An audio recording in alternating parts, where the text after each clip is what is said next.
Сәлем достар, сіздермен бірге ерекше сюжет және де ерекше топ, оның жүргізушілері, ерекше районы, ерекше арайлым және де мен қарапайым бақыт.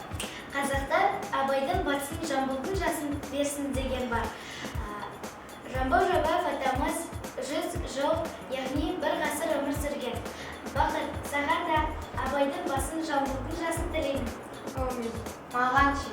Арайлым, саған да Абайдың басын Жамбылдың жасын тілеймін. Рахмет.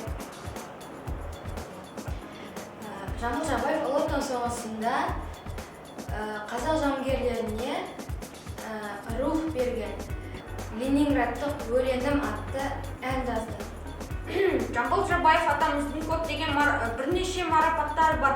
Олар Ленин ордені, еңбек қызыл ту және де құрмет белгісі ордені. Біздің халқымызда ұлы тұлғалар өте көп. Біз олардың әрқайсысын құрметтейміз, мақтан тұтамыз. Сіздерге де құрметті көрермен Абайдың басын, Жамбылдың жасын тілейміз. Сіздермен болған ерекше топ Келесі кездескенше Қол